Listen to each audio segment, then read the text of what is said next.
Hey, hola, ¿qué tal? Pues vamos a continuar conociendo sobre las partes del protocolo de investigación. Ya hemos trabajado en la clase anterior y con la presentación de sus proyectos en el título, el resumen, un poquito el marco teórico, pero derivado de todo lo que vimos en la clase anterior y lo que vivimos en la clase presencial con sus presentaciones, esta clase viene a complementar bastante todo lo que estamos armando.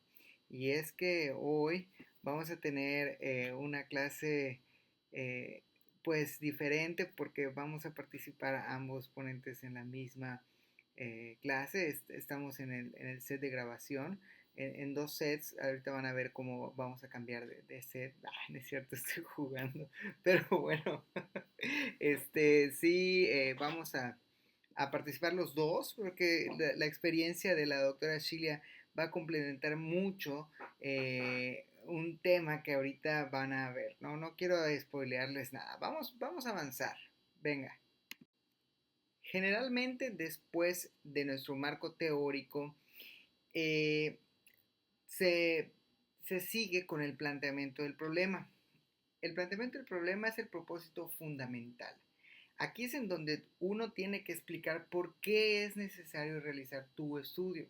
Aquí vas a defender todo lo que conlleva el tema que tú vas a hacer. Y en parte lo hicimos en la vez anterior. La defensa que ustedes hicieron o presentación, digámosle de esta forma, pues incluía parte del planteamiento del problema. Y ya ahora con más facilidad lo van a poder redactar. El planteamiento del problema consiste en una descripción clara sobre el fundamento del problema al cual nos estamos enfrentando y queremos describir. Incluye una revisión de la literatura relacionada únicamente con el problema y propósito del estudio, y con ella nos va a ayudar a definir cuantitativamente el problema.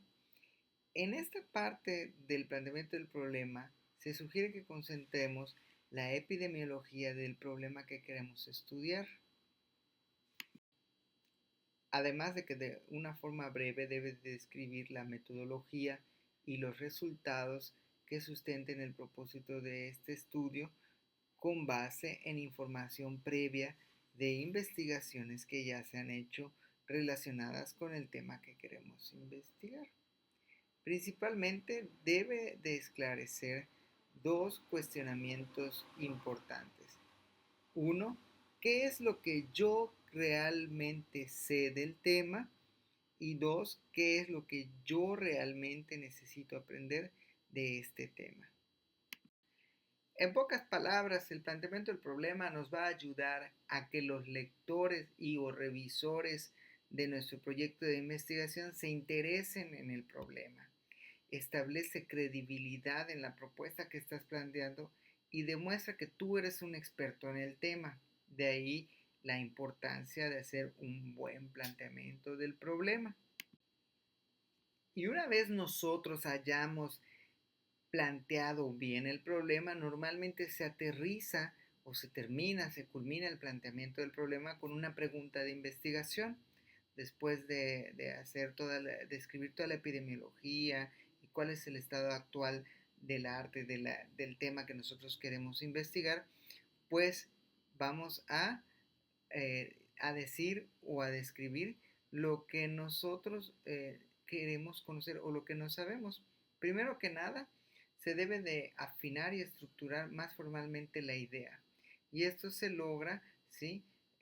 Con un componente medular que es la pregunta de investigación. Ya que yo aterrizo el planteamiento del problema, pongo la pregunta de investigación que nos va a acercar al lector a saber qué es lo que yo quiero investigar. La pregunta de investigación per se es la formulación concreta, clara y sin ambigüedades en forma de interrogante sobre el fenómeno o relación entre variables que el investigador pretende resolver, medir o contrastar empíricamente en el mundo mundo real. ¿Y cuál es la utilidad de la pregunta de investigación? Como les dije hace un rato, aterriza y delimita el estudio y evita que el médico se pierda en revisiones monográficas infinitas o intente abordar todas las causas de una enfermedad, recortando así el problema hacia dimensiones medibles y operativamente viables. La pregunta de investigación representa la guía del diseño metodológico, ya que dicta de forma directa qué tipo de estudio se va a realizar. Si la pregunta es causal, exigirá un diseño experimental, y si la pregunta es asociativa, un diseño correlacional. Además de que la pregunta de investigación nos va a prevenir la recolección de datos inútiles porque actúa como un filtro permanente. Si un dato clínico o administrativo que recopilemos no ayuda directamente a responder la pregunta de investigación, ese dato es irrelevante para el protocolo y no lo vamos a obtener. Además, la pregunta de investigación se transforma en otros elementos. La pregunta de investigación es la base para construir el título. Le quitas los signos de interrogación y se vuelve el título. Se vuelve también o se transforma también, perdón, en el objetivo general, anteponiéndole un verbo en infinitivo. Y también se convierte en nuestra hipótesis, redactándolo en forma de respuesta tentativa o proposición afirmada de la propia pregunta de investigación. Y como ustedes pueden ver en este momento, la pregunta de investigación, título, objetivo general e hipótesis van de la mano y tienen que ser redactados en un mismo contexto y prácticamente es lo mismo, pero como interrogante, como afirmación, como verbo infinitivo o acción, o incluso como respuesta alternativa o nula hacia la pregunta de investigación. Y siempre los revisores, cuando tienen una tesis enfrente, verifican esta congruencia entre estos cuatro componentes. Como les decía hace un momento, platicaba que existe una gran congruencia simétrica y directa entre el título del proyecto y la pregunta de investigación, y esa es la regla de oro, la simetría entre ambos. Si nosotros tomamos el título del protocolo y le añadimos signos de interrogación junto con una partícula interrogativa al inicio, deberíamos de obtener la pregunta de investigación. Ahora, si ambos elementos no contienen exactamente las mismas variables y la misma población, el protocolo per se carece de coherencia interna y te rebota en tu protocolo. Por lo tanto, eso es algo que debemos de verificar al momento de redactar nuestro proyecto de investigación. Y a manera de ejemplo, pues aquí tenemos un título, ¿no? El cual habla sobre el checklist de una cirugía segura y la tasa de infecciones, etcétera. Y la pregunta de investigación, pues como ven, prácticamente le agregaron un signo de interrogación y las palabras cuál es el efecto de la implementación de un checklist de cirugía, bla, bla, bla. ¿Vieron la relación directa y tan fácilmente cambiable? Ahora bien, dentro de las características principales de nuestra pregunta de investigación para un proceso de titulación en una residencia médica, vamos a ver que son las cuatro siguientes. Cuatro o cinco. Ahorita vamos a ver. Pero bueno, miren. Uno, tiene que ser factible y viable. Muchas veces ustedes como residentes, o bueno, en mi caso cuando yo fui residente, disponemos de un tiempo limitado, ya sea pues obviamente el periodo de residencia, pero también en algunas ocasiones rotan, también las rotaciones que nosotros hacemos no son en nuestro hospital o a veces no son en nuestra ciudad. Además de que los recursos de la institución o el hospital en donde nos desempeñamos, pues son finitos y a veces muy limitados dependiendo del sistema en el que nos encontremos. Es por eso que pues veíamos en la clase pasada los temas que ustedes están proponiendo, pero lo primero que tenemos que preguntarnos es, ¿tengo como residente acceso a los expedientes? ¿El hospital cuenta con los reactivos o con la infraestructura para que yo haga este estudio? Y otro muy importante, la enfermedad que yo quiero estudiar va a tener un tamaño de muestra alcanzable en un año, dado la patología o dadas las características del hospital en donde me desempeño. Es muy importante que tengan en cuenta esto. Además, tienen que también tener en cuenta que la pregunta de investigación la vayamos a redactar de una forma clara y precisa. No debe dejar espacio a ambigüedades ni a interpretaciones subjetivas o a términos abstractos, ¿ok?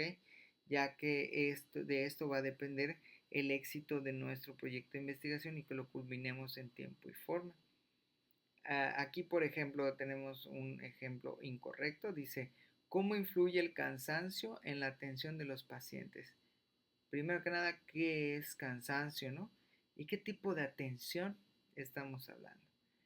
Y pues bueno, una pregunta correcta podría ser, ¿existe una relación entre el número de horas continuas de guardia del residente y la tasa de errores en la prescripción de medicamentos? Si se dan cuenta, tiene más elementos y está más concreta, es clara, es precisa, no da espacio a la ambigüedad. Y esto lo vamos a ir aprendiendo de que nosotros vamos a ir definiendo nuestro objetivo de una forma más precisa conforme se los vayamos revisando. Les vamos a ir enseñando cómo redactarlo. Además, la pregunta de investigación debe ser abierta, pero acotada. O sea, la pregunta no debe responderse con un simple sí o un no, sino que debe invitar a la descripción y medición, comparación o explicación de mecanismos clínicos o de gestión hospitalaria. Y debe ser una pregunta empírica. Su respuesta debe obtenerse recopilando datos observables y medibles del mundo real. Las preguntas no deben de excluir juicios de valor, por supuesto no debe tener aspectos puramente morales o dilemas filosóficos que no se puedan cuantificar o con los indicadores que nosotros contamos en un hospital. Y sí, eran 5 las características de la pregunta de investigación que les quería presentar. Principalmente dentro de las 5, la última, no menos importante, es que no vale la pena gastar recursos en investigar algo cuya respuesta ya es un consenso universal o está plenamente documentado en las guías de práctica clínica. Debemos de procurar, aunque yo sé que a veces decimos, bueno, no vamos a descubrir el hilo negro, hay cosas que podemos medir, pero siempre la pregunta debe de aportar conocimiento nuevo. Aunque haya un conocimiento de base, tratar de no repetir lo que ya se ha hecho, simplemente dar un conocimiento nuevo, aunque sea contextualizado a la realidad local o institucional de su propio hospital, lo que hace una investigación más operativa. Y bien, derivado del planteamiento del problema y la pregunta de investigación y lo que veíamos del el marco teórico, pues viene algo muy importante. En algunas ocasiones nuestra misma pregunta de investigación que nos surge, a lo mejor ya tiene una respuesta, a lo mejor en algún hospital en otro lado de la República o en otro lado del mundo se hizo una investigación muy similar recientemente que no conocemos.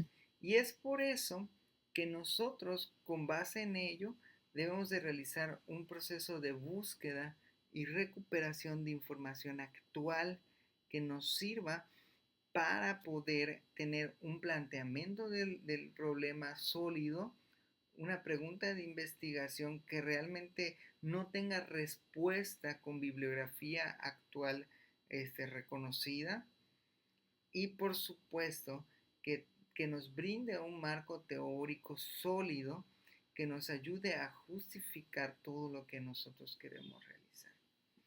Y para realizar los procesos de búsqueda y recuperación de información, pues qué mejor que la doctora Shilia, que se encuentra, bueno, nosotros le decimos en la biblioteca, ¿no? Pero es el Centro de Información en Salud, eh, Centro de Investigación en Salud, ya ella me corregirá, ¿verdad? Pero démosle la bienvenida y vamos ahora a escuchar las formas más ágiles y más rápidas de obtener información de calidad en revistas de alto impacto y en guías a través de procesos de búsqueda más finos y cómo podemos hacerle nosotros desde nuestra computadora o el hospital.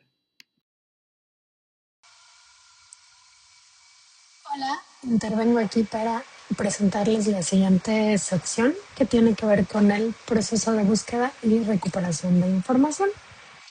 Este pues es un proceso articulado y retroalimentado que se inicia cuando una persona tiene un problema que requiere resolver mediante la obtención de determinada información y termina cuando se resuelve dicho problema a través de la identificación y localización de los documentos que contienen la información pertinente, logrando satisfacer su necesidad de información informativa.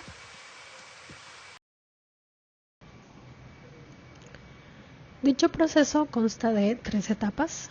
La primera es el planteamiento de la pregunta, la segunda es la construcción de la estrategia y la tercera es pues establecer dónde buscar. Y para la primera tenemos que establecer los términos, los objetivos y construir una pregunta de información que pueda ser respondida. Para ello, no sé si ubican el DexMesh o el MESH, que es el descriptor en ciencias de la salud, el MESH es en inglés y el DexMesh es en español, o bueno, más bien en Latinoamérica, teniendo la traducción al español, al portugués y en su idioma original, el inglés. Para ello, ¿para qué nos sirve el DexMesh? Nos sirve para normalizar términos. ¿Qué quiere decir esto? Que si yo hago una búsqueda, por ejemplo, sobre cáncer de huesos, el DexMesh me dice, pues el término, el descriptor general correcto se llama neoplasias óseas. Me da como que su sinónimo en inglés y en portugués. Bueno, y también en francés. Los términos alternativos, que como yo hice la búsqueda, cáncer de hueso o cáncer óseo. Pero pues el término normalizado correcto sería neoplasias óseas. ¿Para qué nos sirve esto? Para poder recuperar la mayor parte de información disponible que ya esté como indexada con ese término. Si no utilizamos el término correcto, podemos no recuperar toda la información pertinente. También nos da la opción de visualizarlo a través de su estructura jerárquica, donde podemos observar que neoplasias óseas está dentro de neoplasias por localización, que a su vez está dentro de neoplasias.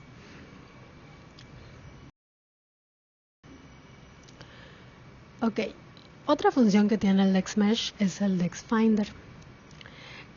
Bueno, es el botoncito que vemos ahí en la parte superior derecha y nos ayuda, por ejemplo, cuando estamos ahorita elaborando nuestros protocolos, nuestros resúmenes y las palabras claves que van en la sección posterior al resumen. Podemos, por ejemplo, copiar el texto, pegarlo aquí en el DexFinder y nos dice los términos encontrados, normalizados para dicho texto. Es decir, nos ayuda a identificar nuestras palabras claves normalizadas. La siguiente fase del proceso pues es la construcción de la estrategia y para ello tenemos que distinguir entre lenguaje natural y controlado, los operadores y la estrategia PICO. Ahorita vamos a ver qué es cada uno de ellos. Los operadores nos ayudan a precisar, ampliar o filtrar nuestras búsquedas. Supongo que han escuchado de ellos, las bases de datos los tienen ya de forma más automatizada, pero aquí les traigo como otra opción para hacerlo de forma un poco más manual. Por ejemplo, el operador AND une dos condiciones y los resultados deben coincidir con todas las palabras especificadas. Si buscamos, por ejemplo, diabetes and nutrición, nos va a buscar ambos términos que coincidan exactamente. El operador OR une las condiciones y los resultados deben coincidir con una de las palabras o frases especificadas. El NOT excluye términos. Si por ejemplo quiero buscar sobre metabolismo pero que no contenga información sobre nutrición, puedo utilizar este operador para delimitar mi búsqueda. El country me ayuda como a delimitar por país o región geográfica. Los dos puntos nos ayudan como a establecer un rango. El file type nos sirve para elegir un tipo de archivo específico. Las comillas para recuperar resultados sobre términos exactos, precisos.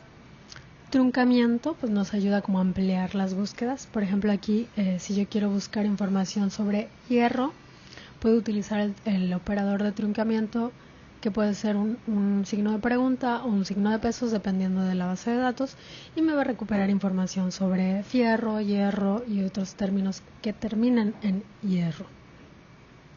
Y por último, el operador NIR me va a ayudar a buscar información sobre palabras que estén necesariamente cerca en el texto.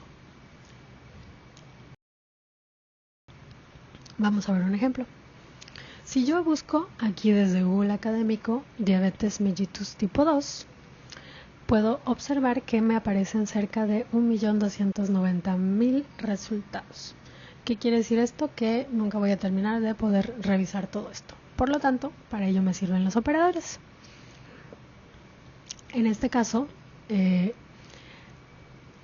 realicé la búsqueda con diabetes mellitus, entrecomillado, búsqueda de términos precisos, NIR cerca de tipo 2, igual con los términos precisos, y vemos que mis resultados se reducen a 16.900.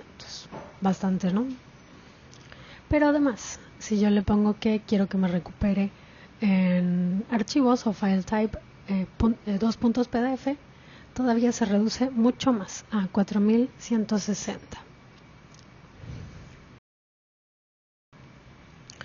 También existe una metodología muy utilizada en ciencias de la salud que nos ayuda a, en este caso específico, a recuperar información, que es la metodología PICO. PICO de las siglas paciente, intervención, comparación y outcome, resultado en inglés. En la parte del paciente tenemos que tener claro o establecer las características de la población de estudio o del paciente, ya sea la edad, género, enfermedad, condición, entorno o contexto. En la intervención tenemos que establecer la medida, tratamiento o exposición que deseamos evaluar. En comparación, la alternativa frente a la intervención de interés, ya sea un placebo, tratamiento, ausencia de intervención, medicamento.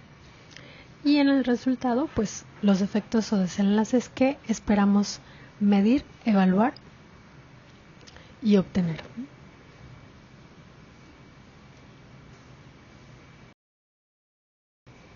Les traigo un ejemplo de cómo se utilizaría.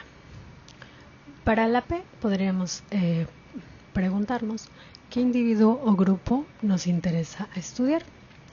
Para la I, ¿qué nos planteamos llevar a cabo? Ya sea una intervención, un tratamiento, un medicamento. Para la C, ¿con qué lo vamos a comparar?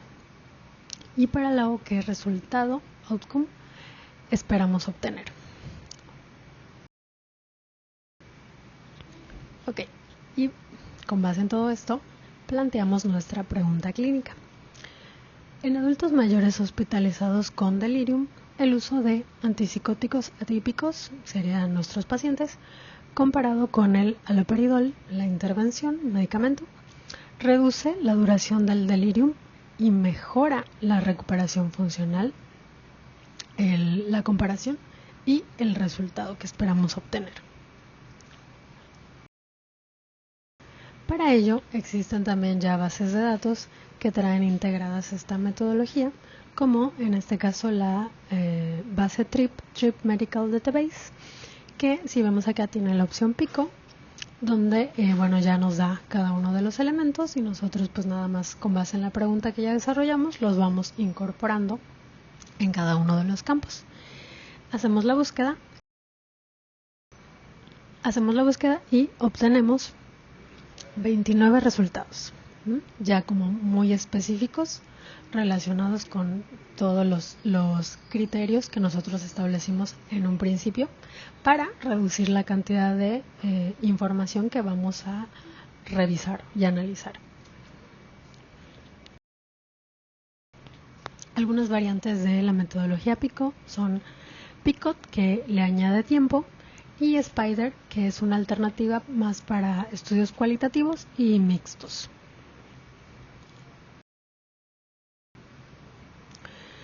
Y la tercera fase del proceso es donde buscar. Vamos a utilizar recursos de acceso abierto o vamos a utilizar recursos institucionales si tenemos, ¿no? O si tuviéramos.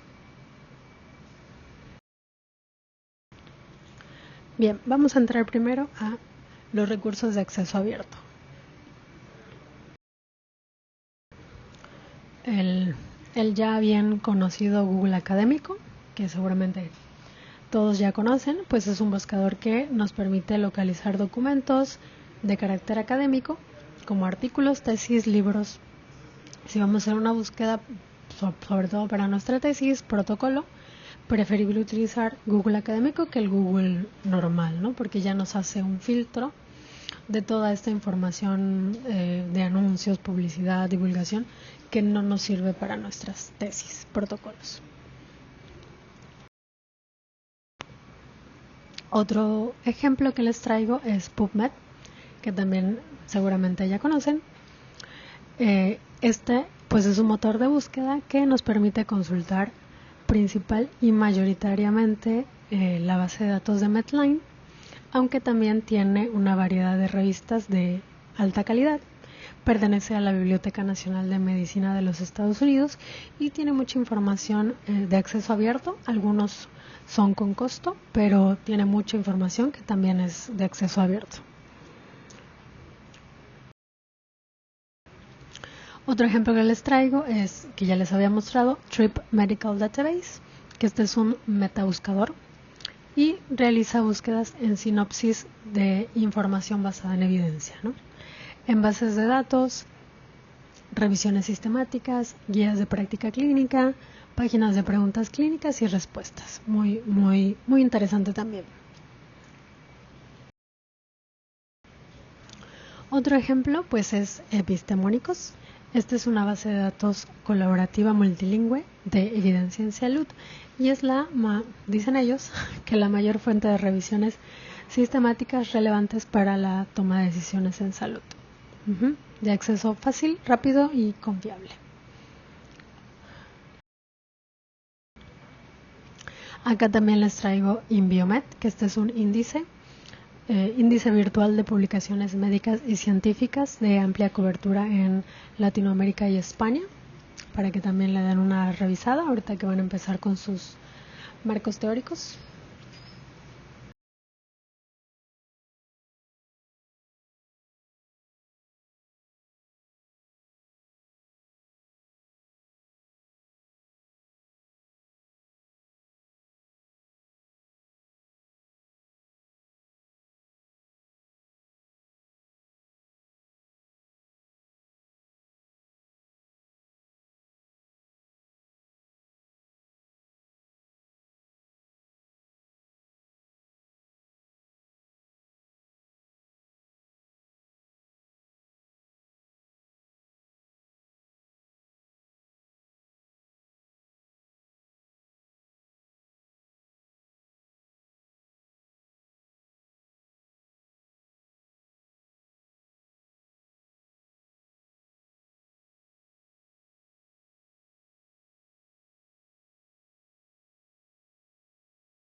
¡Wow! He quedado boquiabierto. Esto ha sido magnánimo. Nos ha dado unos tips preciosos y no sé si muchos de ustedes tenían pues conocimiento de estas herramientas y de estas formas de realizar búsquedas, pero sí que van a ser de mucha utilidad para generar todo su marco teórico, planteamiento de problema. Y bueno, por nuestra parte sigamos. La siguiente parte del proyecto de investigación es la justificación. En esta parte nosotros vamos a poner la propuesta ya en contexto. O sea, vamos a bajar el balón como en el fútbol, así de pechito, lo vamos a bajar. Y aquí vamos a describir los antecedentes en el campo en estudio. Debe ser escrito ya de una forma más comprensible para alguien que no es experto en el tema, ¿ok? Y debe de darse la información necesaria para hacer claro qué es lo que se va a lograr y por qué es importante realizar este estudio que nosotros proponemos. En la justificación, hagan de cuenta que ustedes están en el Shark Tank y tienen ahí enfrente a los jueces y tienen que convencerlos de cómo este estudio que tú estás proponiendo va a beneficiar específicamente a los pacientes o al hospital o a la sociedad, cómo esta información va a beneficiar, qué utilidad va a tener, cómo va a ayudar al entendimiento de cierto problema o cómo va a influir en la toma de decisiones para futuras situaciones que se presenten después de lo que tú estás evaluando. Para justificar el proyecto de investigación es importante resolver principalmente estas preguntas. 1. ¿Es de actualidad el tema que quiero investigar? ¿Es relevante? ¿A quién va a beneficiar? Si no se toman medidas, ¿se agravará el problema con el tiempo? Todo eso es lo que tú vas a redactar ahí en la justificación. Una disculpa ahí por la falta de ortografía que estoy viendo. ¿Cómo la quito? Aquí la... no es cierto. Además de las preguntas previas, también tenemos que dejar claro si lo que nosotros queremos investigar está vinculado a factores económicos, sociales, tantos como desigualdad de ingresos, estatus de educación, etcétera. Y también a quién le interesa principalmente este problema, a un área de trabajo, a los jefes o dirigentes o a la población en general o a algún sector de esta población. Es muy importante que en la justificación lo pongamos directamente porque eso resalta la importancia de este estudio y ayuda a la gente lectora a apostar por tu investigación o en un momento dado a aprobar tu proyecto para que se realice en el hospital. Ya que tenemos la justificación, empezamos a pasar a diferentes áreas del proyecto de investigación que, como les digo, dependiendo de la revista, la universidad o el hospital en donde se desempeñen, podría venir a seguir la hipótesis o en algunos otros lugares viene después de los objetivos. Pero en esta ocasión vamos a presentarlo en este orden que les comentaba. La hipótesis, prácticamente, ¿qué es y de dónde surge? Prácticamente, las hipótesis son explicaciones tentativas de un fenómeno de investigación, formuladas a manera de proposiciones afirmadas. Las hipótesis, ¿sí?, van a indicar lo que estamos buscando o tratando de probar en la realidad clínica. No necesariamente son verdades, son respuestas provisionales que los datos que nosotros vamos a obtener las van a rechazar o las van a aceptar o apoyar. Y realmente están basadas o su fundamento es directamente del planteamiento del problema, la pregunta de la investigación y de la revisión de la literatura científica en el marco teórico. O sea, dado todo este background, que yo espero que va a suceder, pues si va a haber una asociación, no va a haber una asociación, si va a haber una predominancia, no va a haber una predominancia, va a haber un cambio, no va a haber un cambio. Todo esto es lo que yo voy a expresar en las hipótesis. Por lo tanto, la hipótesis no puede ser una ocurrencia aleatoria, ¿ok? Es una proposición informada que relaciona dos o más variables. Entonces, esta hipótesis está basada en lo que ya tenemos de base sobre el tema, ¿ok? Para formularla, simplemente hay que transformar la pregunta de investigación en una frase afirmativa, como si los resultados ya se hubieran demostrado a través de la evidencia.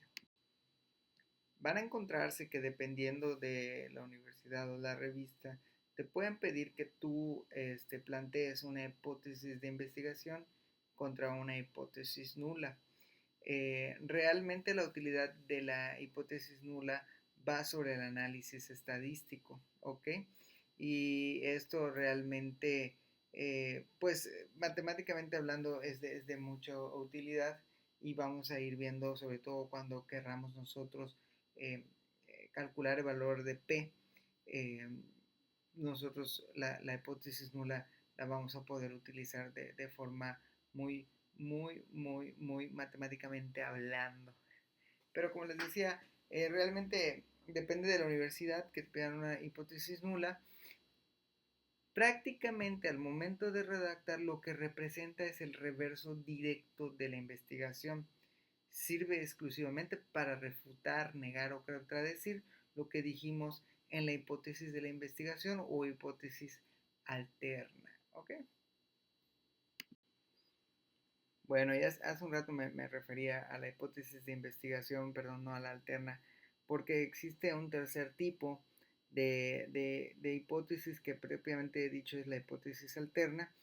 Esta nos, nos brinda una información más si existen explicaciones adicionales o complementarias, principalmente distintas a la hipótesis y a la hipótesis y a la hipótesis nula. Algo que en algunas ocasiones cuando nosotros estamos investigando esperamos que haya cierta respuesta a cierto tratamiento, pero se ha descrito que también puede haber la otra respuesta B o otra respuesta C. Entonces, esta puede ser una hipótesis alterna o alternativa que, que puede explicar el fenómeno. Entonces, cuando esto ocurre, pues puedes poner los tres tipos de hipótesis. ¿Okay? Los criterios de idoneidad para la redacción de las hipótesis, pues principalmente son cinco. Entre ellos está la situación real, que debe de contextualizarse al entorno hospitalario y o población que queremos nosotros estudiar y deben de estar bien definidos. Las variables deben de estar incluidas y deben de ser comprensibles, precisos y los más concretos posibles. No se aceptan términos vagos, principalmente ya en el término de una hipótesis, porque precisamente lo que queremos decir o expresar es lo que puede suceder ya como resultado de la investigación que yo estoy haciendo. Y es por eso que debe de tener una relación lógica propuesta propiamente dicho entre las variables, y por lo tanto debe ser clara, verosímil y con sentido científico estrictamente. Además de que debe de, pues, también tener una dimensión empírica, tanto en los términos como la relación, que deben de ser observables y medibles en la realidad, ¿ok? Y también la factibilidad técnica. La hipótesis debe de evaluarse previamente si existen herramientas, escalas técnicas, estadísticas que estén al alcance del residente, lo que decíamos hace un rato, para poder verificarla. Porque si voy a hacer un estudio con y le planteo una hipótesis ahí que me habla de que yo voy a medir y no cuento con los instrumentos o los equipos necesarios, pues no voy a poder hacer la medición y no voy a poder comprobar lo que yo estoy planteando en mis hipótesis. Y bien, hemos terminado esta sección, esta segunda parte del contenido del protocolo de investigación. El, Vamos a dejar una tareilla ahí en el Classroom para que ustedes, pues propiamente dicho, ya redacten su justificación, planteamiento de problema, pregunta de investigación e hipótesis. pero como dijimos que esté bien sustentado en una investigación realizada con los criterios y las formas como nos enseñó la doctora Shilia, esto para fortalecer nuestro marco teórico, el mismo que pueden ir creciendo, la bibliografía, y en un momento dado también tengamos muy sólido nuestro planteamiento de problema, pregunta de investigación, justificación e hipótesis para poder seguir avanzando. Como ustedes ven, vamos a paso firme. Espero y todo esto haya sido de mucha utilidad para que podamos continuar en la redacción y creación de su proyecto de investigación. Chao.